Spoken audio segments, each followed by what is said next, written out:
Good morning students, स्वागत है आपका श्री श्याम पीजी महिला महाविद्यालय भादरा के यूट्यूब चैनल पर। देखिए, हम बात कर रहे हैं एमए फाइनल ज्योग्राफी। इसके अंतर्गत क्लाइमेटोलॉजी में हम टॉपिक पढ़ रहे थे वायु दाब, एयर प्रेशर की हम बात कर रहे थे।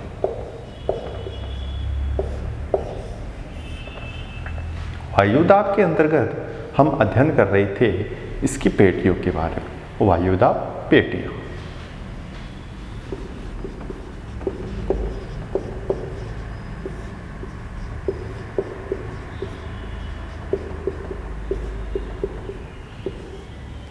वायु दाब पेटियों में हमने देखा था सबसे पहले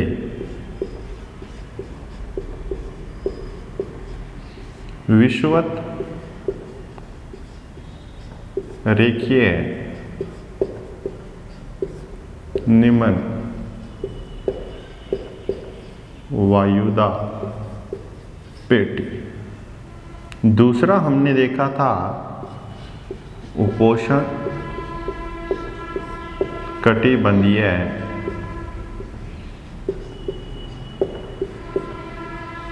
उच्च वायु दाब पेटी। तीसरा हमने देखा उपध्रुवीय निम्न वायु दाब पेटी।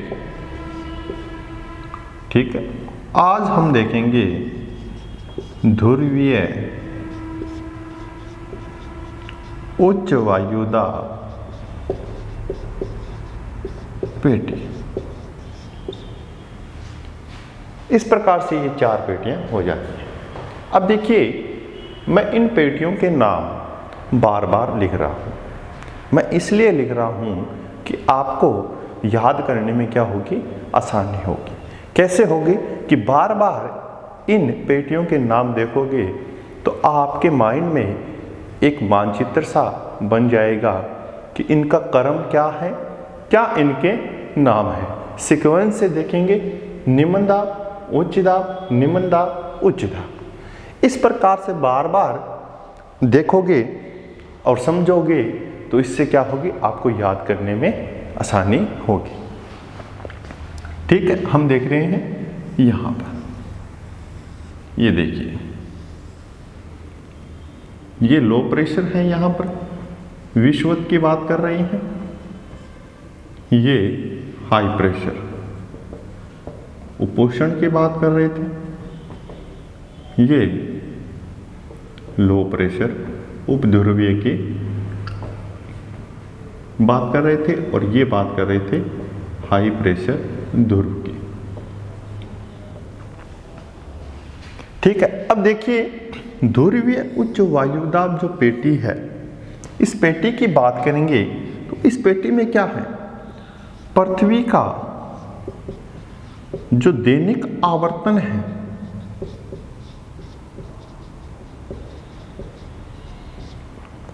दैनिक आवर्तन, घूर्णन गति की बात कर रहे हैं। पृथ्वी के दैनिक आवर्तन के कारण पहली बात तो यह है, वायु क्या होती है, वायु की परत पतली पाई जाती है। वायु की परतें पतली पाई जाती है, ऊपर की ओर कोई उभार नहीं, कोई क्षेत्र नहीं है, इसलिए वायु क्या है, बिल्कुल पतली परत। दूसरा जो महत्वपूर्ण बात करेंगे हम कि ध्रुव की बात की जाती है, तो ध्रुवों पर वर्ष के कुछ ही समय में क्या है, सूर्य का जो प्रकाश है वो प्रकाश स्पष्ट होता है, और प्रकाश नहीं पहुंच पाने के कारण क्या है, जो तापमान है वो तापमान कैसा पाया जाएगा, कम तापमान पाया जाएगा। और तापमान कम होने के कारण क्या होगा कि यहाँ की जो वायु है वो क्या होगी, ठंडी वायु होगी। और ये ठंडी वायु क्या होती है, इनमें भारीपन होता है, और इसके कारण वायु का जो दाब लगेगा वो दाब क्या लगेगा, ज़्यादा, या हम कह सकते हैं उच्च वायु दाब।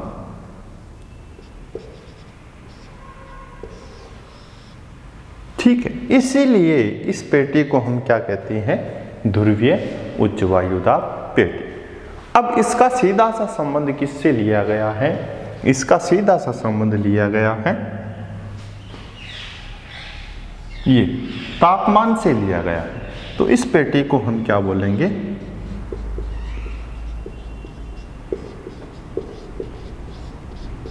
तापजन्य पेटी कहा जाता है। एक ये पेटी होगी और एक ये पेटी। इसी प्रकार दक्षिणी ध्रुव की बात करेंगे तो एक पेटी वो होगी। तो इस प्रकार से 1, 2 और 3 जो पेटियां वो तापजन्य हैं, और ये जो दोनों पेटियां दोनों गोलार्ध में होगी तो 2 और 2 4 पेटियां क्या हो जाएगी, गतिजन्य हो जाएगी। इस प्रकार से हमने कुल 4 पेटियों के बारे में अध्ययन कर लिया है। अब इन पेटियों के संबंध में कुछ महत्वपूर्ण तथ्य हैं, उन तथ्यों की बात हम कर लेते हैं।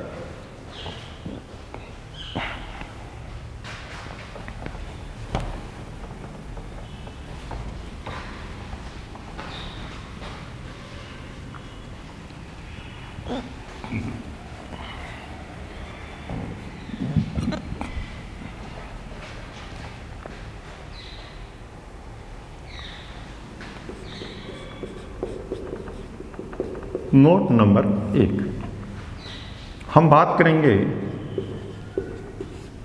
उत्तरी गोलार्ध में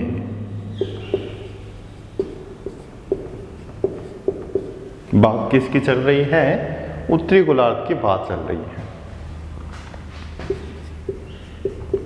उपोष्ण कटिबंधीय किस प्रकार की पेटी है, उच्च वायु दाब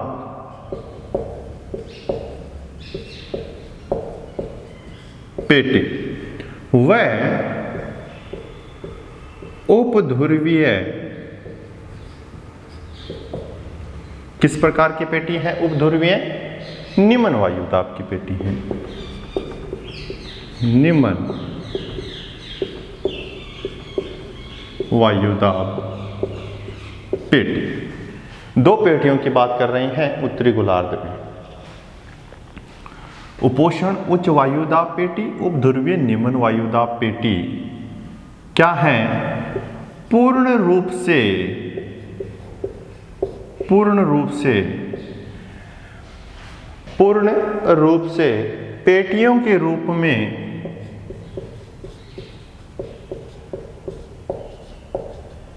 पेटियों के रूप में विद्यमान न होकर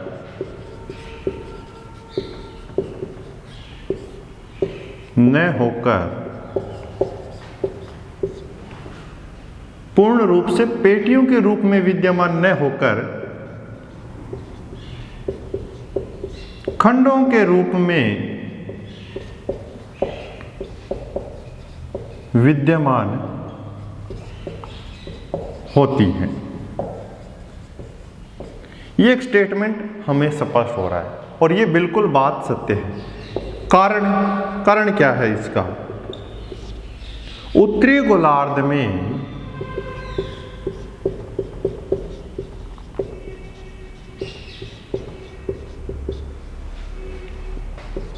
स्थल व जल का असमान वितरण पाया जाता है। क्या पाया जाता है, जल व स्थल का क्या पाया जाता है, असमान वितरण पाया जाता है।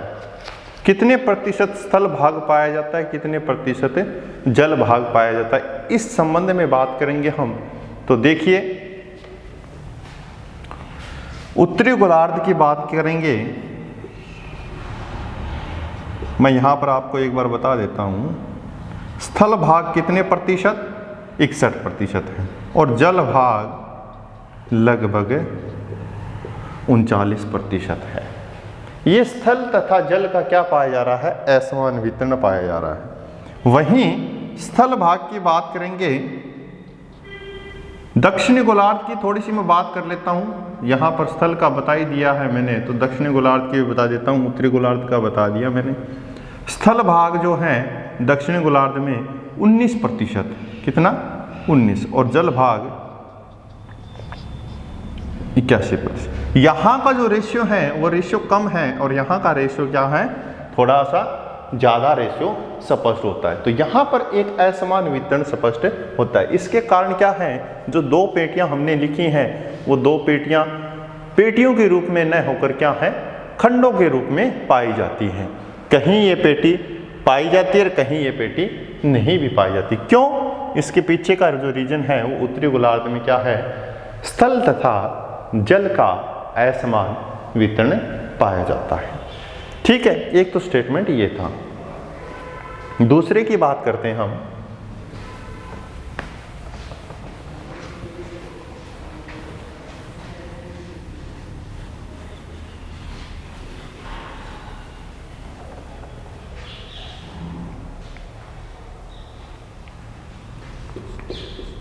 नोट नंबर 2,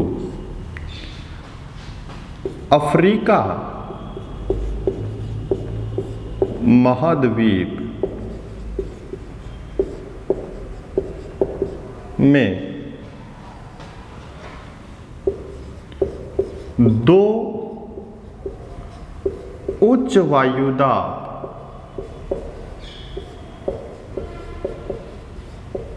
पेटियां पाई जाती हैं। अफ्रीका महाद्वीप में कितनी उच्च वायुदाब पेटियां पाई जाती हैं? 2 उच्च वायुदाब पेटियां पाई जाती हैं। अब पेटियां कुल कितनी थी? 7 थी।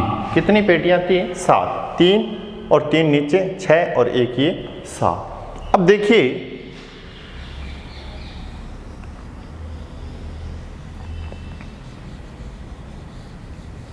अफ्रीका महाद्वीप की बात करेंगे तो अफ्रीका महाद्वीप के अंतर्गत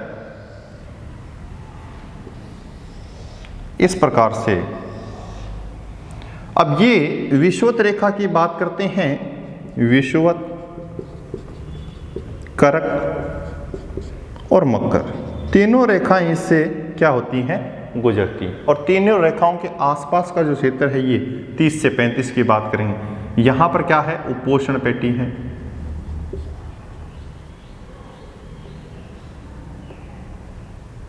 हाई प्रेशर की, ठीक है। और यहां भी नीचे की बात करेंगे, थोड़ा सा उपोष्ण पेटी है, हाई प्रेशर की। तो कितनी उच्च वायुदाब पेटियां हैं अफ्रीका महाद्वीप में? 2 उच्च वायुदाब पेटियां हैं। और ये पेटी किसकी है? लो प्रेशर की। कुल पेटियों की बात करते हैं अफ्रीका महाद्वीप में, कुल वायुदाब पेटियां। कई बार क्वेश्चन ऐसे आ जाते हैं, कुल वायुदाब पेटियां कितनी अफ्रीका महाद्वीप में? आप करोगे 2। मैंने क्या लिखा है यहाँ पर? उच्च वायुदाब पेटी लिखा है मैंने 2, ठीक है। मैंने कुल की बात नहीं की है यहाँ पर। फिर आप कहोगे सर ने तो हमें गलत पुटअप करवा दिया। 2 उच्च वायुदाब, कुल की बात करेंगे, कुल कितनी है? कुल 3 वायुदाब पेटियां पाई जाती हैं। कितनी पेटियां पाई जाती हैं? कुल 3 वायुदाब पेटियां पाई जाती है अफ्रीका महाद्वीप में। ये जो 2 महत्वपूर्ण तथ्य हैं, आपको इनको याद रखना है। इसके अलावा कुछ विशेष चीजें हैं, वो मैं आपको और बता देता हूं।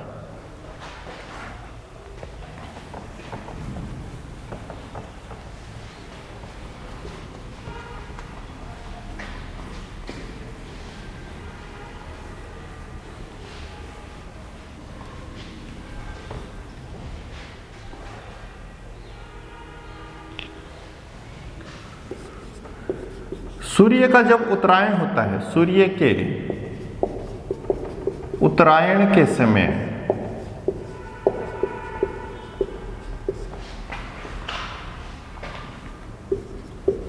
उत्तरी गोलार्ध में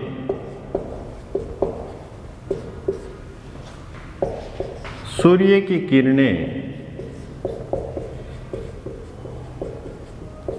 सीधी पड़ती हैं।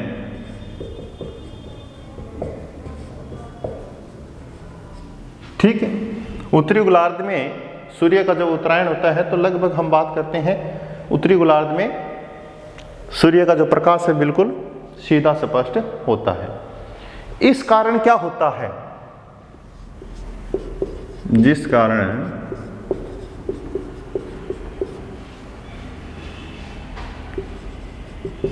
ध्रुवीय उच्च वायुदाब जो पेटी है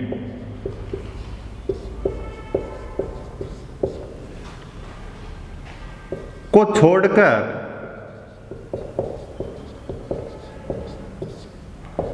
सभी वायुदाब पेटियां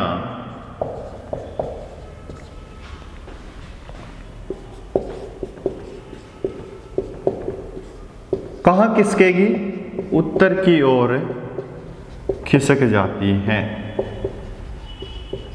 कहां खिसक जाती हैं, उत्तर की ओर खिसक जाती हैं। अब ये विषुवत रेखा पर जो पेटी है उत्तरायण के समय में क्या होगा, आपको थोड़ा सा ऊपर की ओर स्पष्ट होगी। ये उपोषण वाली भी थोड़ी सी ऊपर स्पष्ट होगी, उपध्रुवीय वाली भी थोड़ी सी ऊपर, लेकिन ध्रुव वाली है वो वहीं पर रहती हैं।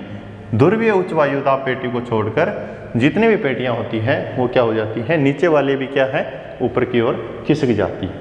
अब बात करेंगे दक्षिणायन के समय।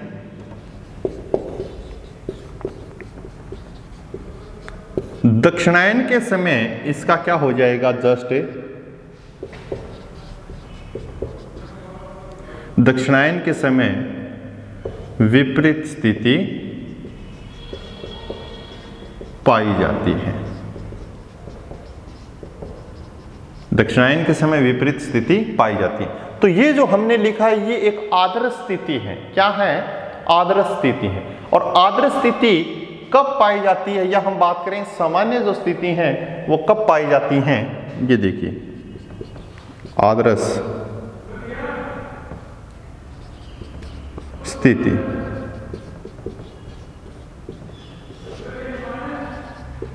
इक्कीस मार्च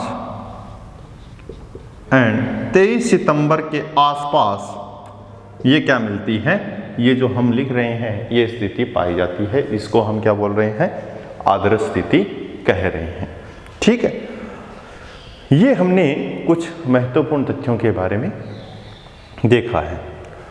अब देखिए वायुदाब पेटियों का खिसकाव होता है और खिसकाव होने के कारण क्या है, परिवर्तन स्पष्ट होते हैं वायुमंडल में। और वो वायुमंडल में कैसे परिवर्तन स्पष्ट होते हैं, देखिए ये जो वायुदाब पेटियां, जैसे हम बात करेंगे जब भी मानसून की बात करेंगे, भारतीय मानसून की बात की जाती है तो ये पेटी क्या है, उत्तर की ओर खिसक जाती है। और इससे क्या है, भारत में लो प्रेशर स्पष्ट होता है। ITCZ की बात करते हैं, इससे क्या होगा, लो प्रेशर किसको कवर करेगा, ये लो प्रेशर हाई प्रेशर को अपनी ओर आकर्षित करता है। और इससे क्या होती है, अगर वो हाई प्रेशर किसी जलीय क्षेत्र से आ रहा है तो उस अपने साथ में क्या करेगा, वर्षा लेकर आएगा, नमी धारण कर कर लेके आएगा। और लो प्रेशर वाले क्षेत्र में वो क्या कर देगा, वर्षा कर देगा। तो ऐसे हम बात करेंगे आगे। एक तो है भूमध्य सागरीय जलवायु की और दूसरी बात करते हैं हम मानसूनी जलवायु की। दोनों जलवायु जो हैं वो पेटियों के खिसकाव से संबंधित हैं। ठीक है, उसका अध्ययन हम नेक्स्ट हमारा जो टॉपिक रहेगा वो वायुमंडलीय परिसंचरण का रहेगा, पवन का रहेगा। उस समय हम उन पेटियों के खिसकाव से संबंधित बात कर लेंगे। ठीक है, और अब हम वायुदाब तो कंप्लीट कर चुके हैं। आगे हम बात करेंगे वायुमंडलीय परिसंचरण की, जिसमें 3 परिसंचरण आपको स्पष्ट होंगे, प्राथमिक, द्वितीयक और तृतीयक। और उसमें जो महत्वपूर्ण बात करते हैं इन परिसंचरणों में तो पवन ही है। और पवन हमने कई बार ऐसी सामान्य अवधारणाओं में देखा है कि पवन कैसे आकर्षित होती है, हमने इसी में पढ़ा होगा, वायुदाब में ही पढ़ा था हमने कि पवन कैसे आकर्षित होती हैं। पवन उच्च वायुदाब से निम्न वायुदाब की ओर होती है। क्यों होती हैं, इसके पीछे का रीजन भी हमने देखा था कि उसके तापमान में जो भिन्नता होती है तो उसके हल्केपन और भारीपन में भी क्या आ जाता है, अंतर आ जाता है। तो इस प्रकार से उससे संबंधित जितने भी तथ्य हैं, पवन से संबंधित मापने का यंत्र, वेग का यंत्र, क्यों उत्पन्न होती है पवन, तो ये जो सारी की सारी कंसेप्ट हैं इसके बारे में हम नेक्स्ट वीडियो में देखेंगे। आज के लिए इतना ही। Thank you very much.